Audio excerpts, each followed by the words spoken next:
Morning light drifts across the cliffs of Bamiyan. Below, a farmer quietly guides his wooden plow through the fields, his life unfolding beneath walls that once cradled giants. You'd never guess this peaceful valley once sat at the heart of the Silk Road, where caravans carried not just silk and spices, but ideas that reshaped half the world.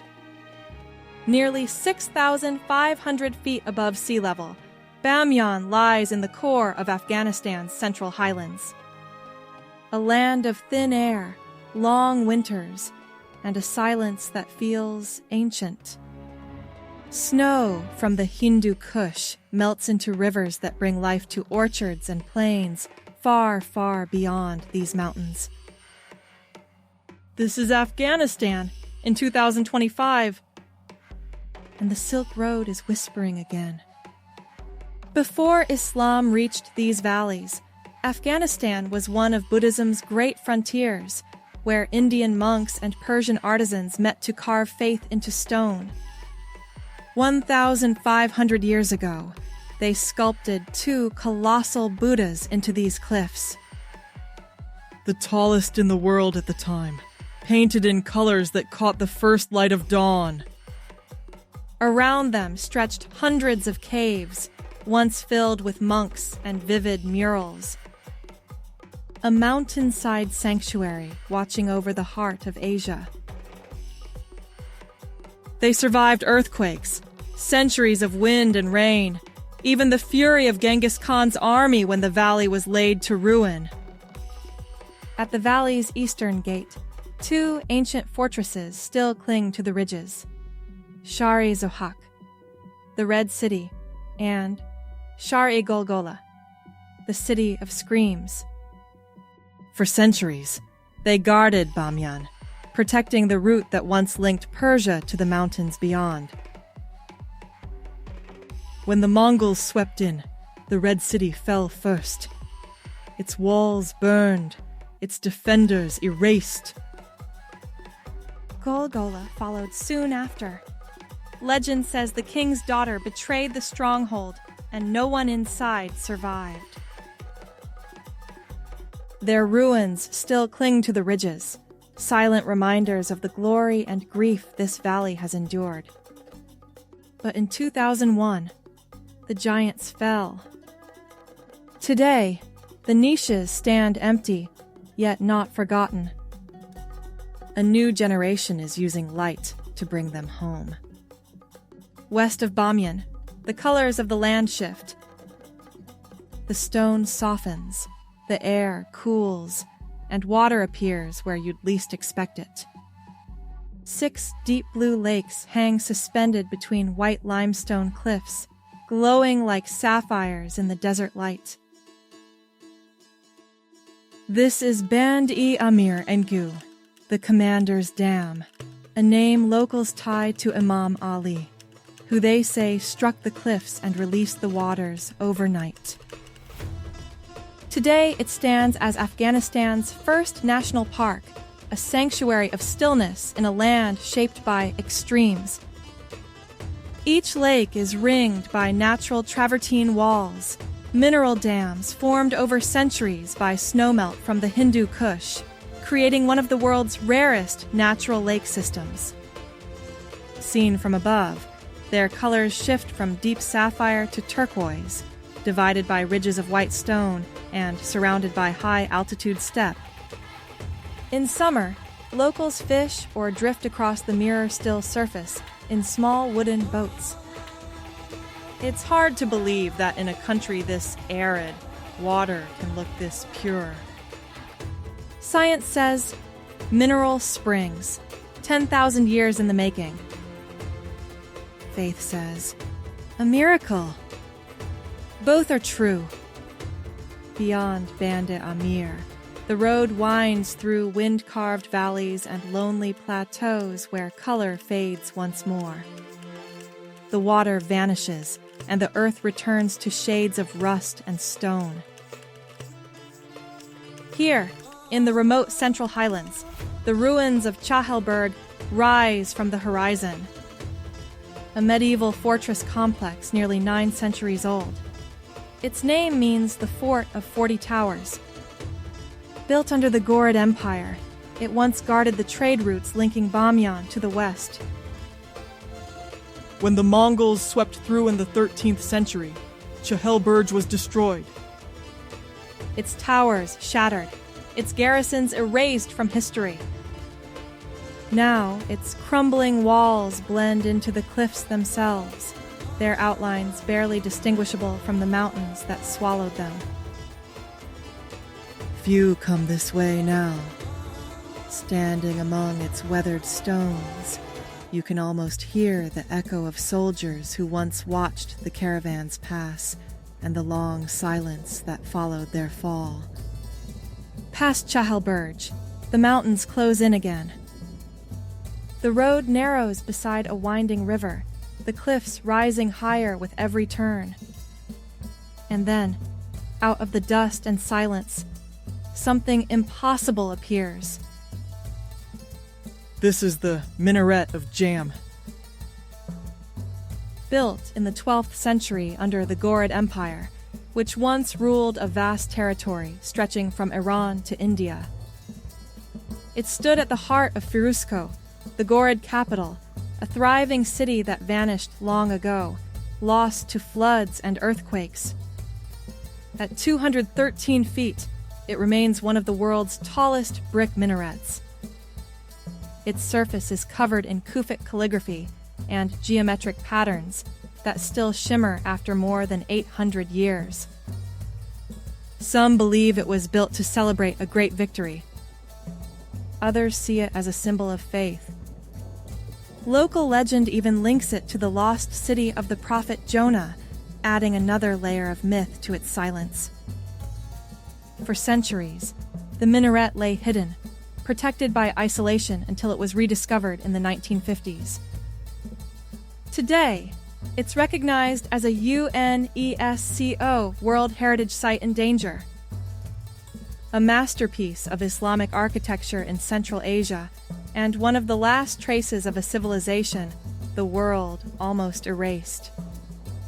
Yet, west of these mountains, that same civilization found new life in a city of poets, kings, and blue-tiled domes that still catch the desert sun. This is Herat, one of Afghanistan's great cultural capitals with a story stretching back more than 2,000 years. Founded on the fertile banks of the Hari River, Herat was known to the Greeks as Arya, a stronghold captured by Alexander the Great during his march across Asia. Centuries later, it flourished under Persian dynasties, and by the 15th century, it had become the dazzling capital of the Timurid Empire. A renaissance of art, science, and architecture that rivaled Florence. At its heart stands the Herat Citadel, or Kala-e-Ikhtiyaruddin, a fortress first built by Alexander himself around 330 BCE, then rebuilt and expanded by successive dynasties as a royal residence. Its massive mud brick walls have witnessed everything: Persian kings, Mongol invasions, the rise and fall of empires. When the sun sets, its towers glow above the city. A reminder that Herat has endured everything and still stands strong. Not far from the fortress lies the Friday Mosque of Herat, one of the oldest and most exquisite in Central Asia.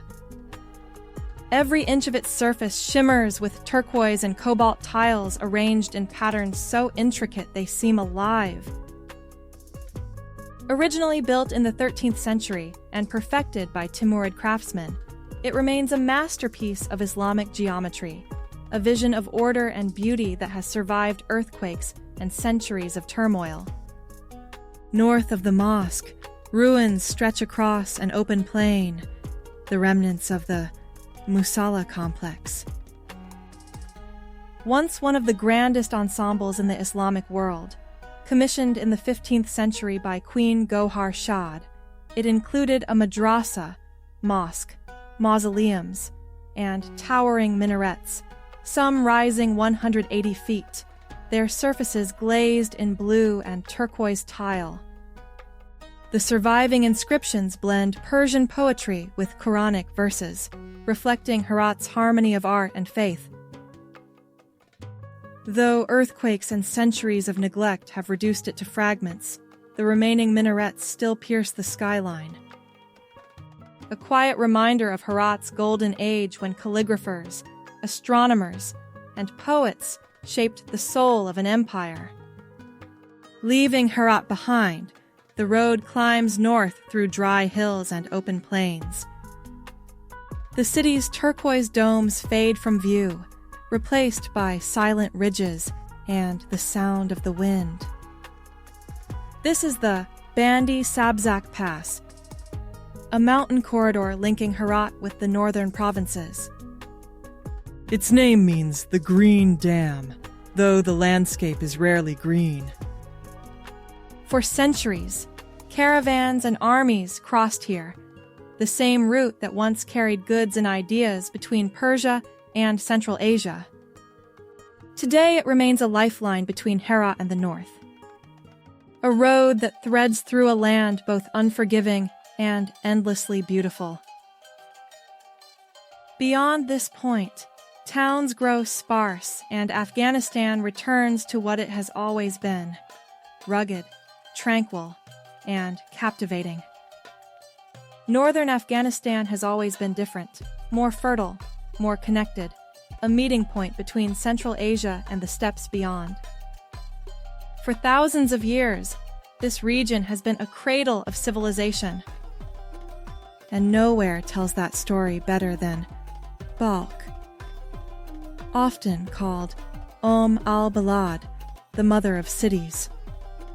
One of the oldest continuously inhabited places on Earth, Balkh was already a thriving center long before Herat rose to glory.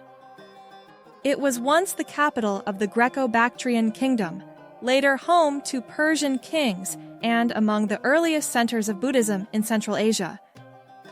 Some say Zoroaster himself, the founder of Zoroastrianism, lived and taught here, making this land sacred long before Islam arrived. When the Mongols came in the 13th century, they razed the city to the ground, leaving behind only ruins and legend. Medieval geographers described its walls stretching nearly 7.5 miles, lined with massive defensive towers, fortifications that had evolved over centuries. What survives today are the mud brick ramparts and the remains of the Balkh Citadel, or Bala Hisar. Layers of history built atop one another. From above, you can still trace the circular heart of ancient Balkh. Its streets once radiated from a sacred center, now marked by the shrine and its gardens. This radial layout, rare in Afghanistan, reflects the city's ancient design, a holy and royal capital whose shape still echoes through the dust like the memory of a vanished empire. Not far from ancient Balkh lies Mazar-i-Sharif, its spiritual heir. In a land divided by mountains, this city has always been a place that brings people together. At its heart stands one of Afghanistan's most breathtaking landmarks, the War Blue Mosque. Also known as the Shrine of Hazrat Ali. Legend says it was built where Ali's tomb was rediscovered centuries after being lost to history. Whether born from truth or devotion, the mosque became the spiritual center of northern Afghanistan, drawing pilgrims from across Central Asia to pay their respects. Its surface shimmers with countless blue tiles that change with the light. Pale turquoise in the morning, deep sapphire by dusk. In its courtyards live white pigeons believed to be symbols of peace. And legend says they never leave. From the northern plains, the road turns south once more. The mountains close in. The air cools and the journey climbs toward the heart of the country. Ahead lies Kabul, a city rebuilt, reinvented, and reborn more times than history can count. For centuries, Kabul has stood at the crossroads of empires shaped by Persians, Mughals, and countless others who passed through its valleys. Once a key stop along the Silk Road, it became a place where people from India, Persia, and Central Asia came together to trade and share ideas. In the mid to late 20th century, it was often called the Paris of Central Asia, a place of rose gardens, poetry, and open cafes before decades of conflict reshaped it.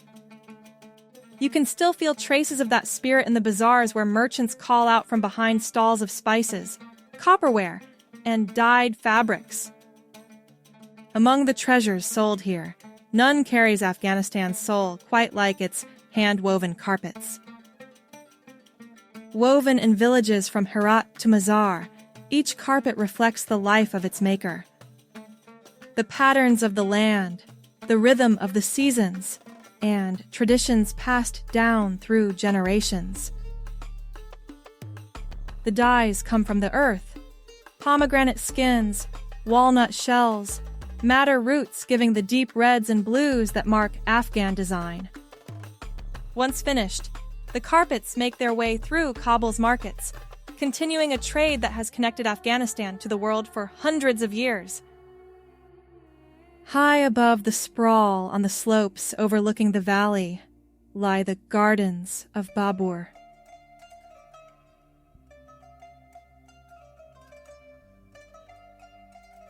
Built in the 16th century by the Mughal Emperor Babur, who chose this as his final resting place.